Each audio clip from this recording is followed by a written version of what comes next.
Hi, Gary here. Over my shoulder is the longest running continuous farmers market in the country. In fact, George Washington brought his produce there. So why am I talking about that? Well, I'm going to look at grocery shopping today. Just one area as we phase back into the economy and how that's affected going forward in this new normal.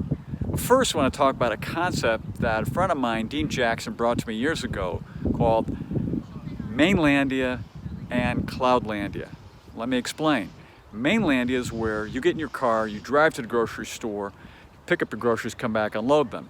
Cloudland is where you start with your smart device and you go online and you order your groceries, pick a time slot, and then go to the store at that time slot, pick up your groceries and bring them back home.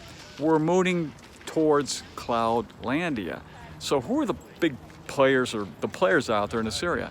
Well, first we have the big players, which are the online grocers. Next we have the little players, and these are the local source farmers, vegetable farmers, and so forth. And then finally we have the innovators, and I'm going to cover one in a restaurant area.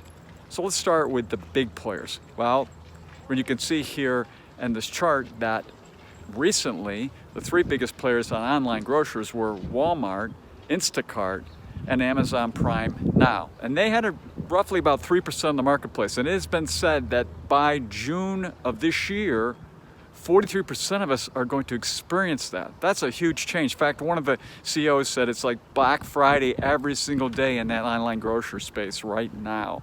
Next, we go to the little players. Now, here's where we go to.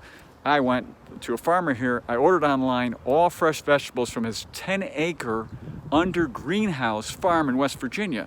I came by, picked up 3 boxes of fresh vegetables. Now, why would I go back to any grocery store, get 3 or 4 week old vegetables have been picked over and everything else? I'm probably going to change looking at that particular case. And finally, the innovators. A good friend of mine has several restaurants in the South.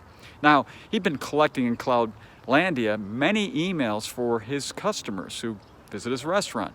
And what he noticed, like a lot of us did, that the grocery stores near are missing eggs and meat and paper products. So what he did is he took his own suppliers, ordered all those, went and sent emails to all his customers and said, hey, I've got what you can't get, come by my restaurant and pick it up.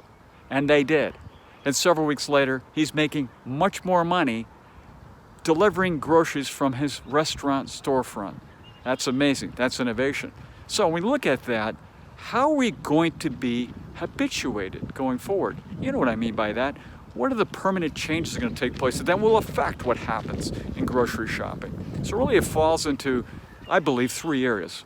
First is convenience. Easy to get online, go and do what we're doing on the grocers, show up in a time slot. Next is local sourcing, like I just did. Getting really fresh vegetables from local farmers. That makes my own personal food supply much better.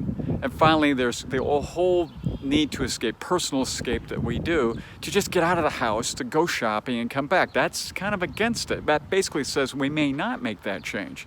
So when we look at this going forward, we want to see where our investment plan and the investment opportunities and the investment management side of this works. And this is just one area for you to consider grocery shopping amongst many areas out there. So some food for thought. So until next time, enjoy.